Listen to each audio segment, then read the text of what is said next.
Hey everyone, this is Brian at Jank Fuzzball. Welcome in to the 12 days of dollar packs. This is day 6, and yesterday was a super exciting day because we finally cracked a legendary. Who knows if we'll see another one the rest of the way, but it feels nice to at least be able to pop a pink card in this run. So that's really, really awesome. Have you yourself been out? Have you gone to a Barnes & Noble and tried to look for dollar packs? I actually was at another one. I had to go down different part of town, and there happened to be one there, so I popped in. They had some Way of the Force. I think I'm good on that. They also had Empire at War, which is nice, but you can get a box of Empire at War that comes out to way less than $1 a pack. So I did my best, and I withheld from purchasing too many more. I'm sure my family appreciates that. But if you found some good discounts in your area, that's awesome. I'm still waiting for some of these Across the Galaxy packs to drop down. It could be months from now, who knows? But it's always exciting to find deals on Star Wars Destiny. All right, let's go ahead. Day 6, let's crack a pack.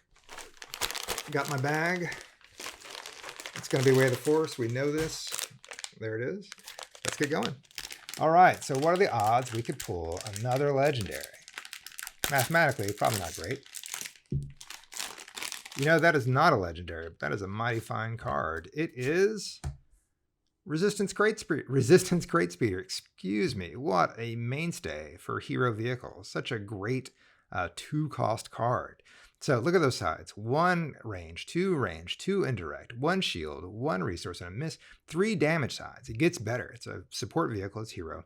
But before you resolve this die, if this support has no damage on it, you may place 1 damage on the support to increase its value by 1. So the first time you resolve it, or it doesn't have to be, but whenever you want to resolve this die, you can put a damage on it and then increase it. So, if it rolls the 2 indirect, that can turn into 3 indirect or so forth. Great 2-drop of a vehicle. I've already mentioned I love vehicles. I love playing vehicles, and this is certainly a staple. What a great card to have. So yes, if you don't have any, get yourself some crate speeders. They are really, really, really good. Okay, well, let's take a look at that. What's the uncommon? Ooh, it's a good one. Power from Pain. Spot 2 characters or Snoke to deal 1 damage to one of your characters.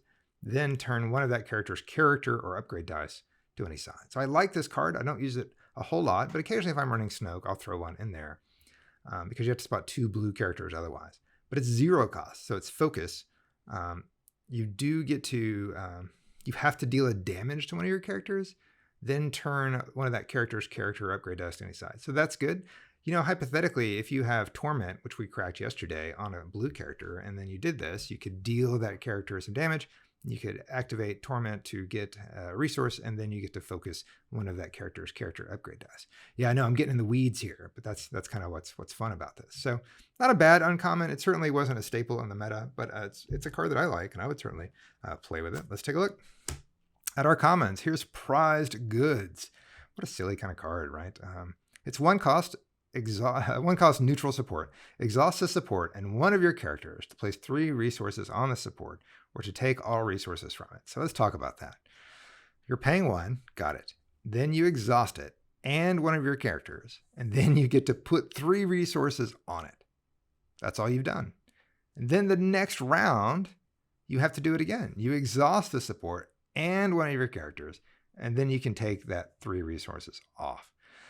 So all that for a net of like 2 resources. I don't know. I don't think I've ever heard of this card being played. I don't see how it could ever be played. But it is what it is. I guess, I really don't know. I don't have anything redeeming about this card. It just seems too slow. And, the cost is far greater than the benefit. Propel. There we have Ezra. Toss in a Stormtrooper. Cost 2. Turn a character die to any side. Turn an upgrade die to any side. Turn a support die to any side. So it doesn't remove anything. So that's kind of important. It's not removal, but it is soft mitigation.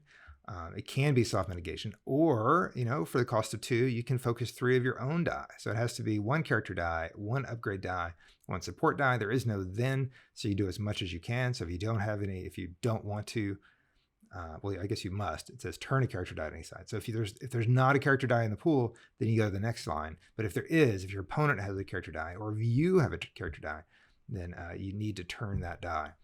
turn an upgrade die to any side, and then turn a support die to any side. So it's missing keywords such as then, it's missing keywords such as may, so just keep that in mind.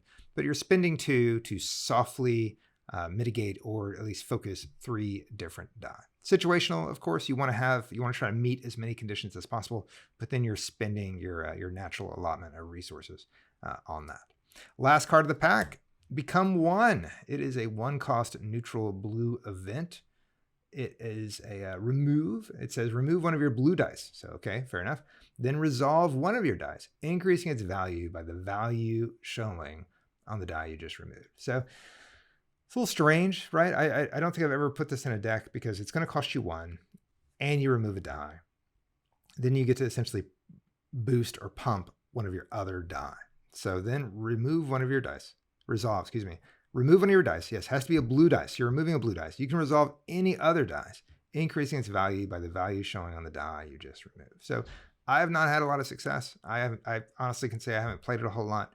It costs 1. You're having to take a die off. I suppose if you have a modifier out there with nothing to pair up with it, this at least pays for that boost to some other die you may have in the pool. But yeah, I haven't used it for a lot personally. Maybe y'all have.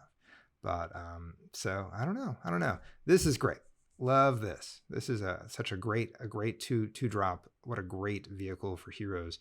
This is awesome. I think this is interesting. This is pretty much garbage. And then we have a couple of other cards that are sneaky for blue. But overall, this is the hero. Okay. Honestly love vehicles, so I'm always excited to get that. Resistance Crate Speeder is such a great one. It is arguably one of the best cheap hero vehicles out there. Put some mods on it and then you're off to the races. It can be disposed of relatively easily, especially if it already has a damage on it, then there are other things that can take it out pretty easily. But I love it. I think it's great.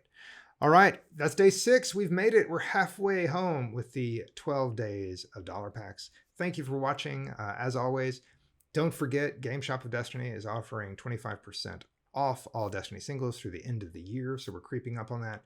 Go check them out. There should be a link in the show notes underneath this. If you have any feedback, please, love to hear it. I hope you're enjoying the series. It's fun. I always have a good time cracking packs. So hopefully you don't mind me sharing that with you. All right, we're halfway through, but we'll be back tomorrow for day 7 of the 12 days of dollar packs. Thanks a lot.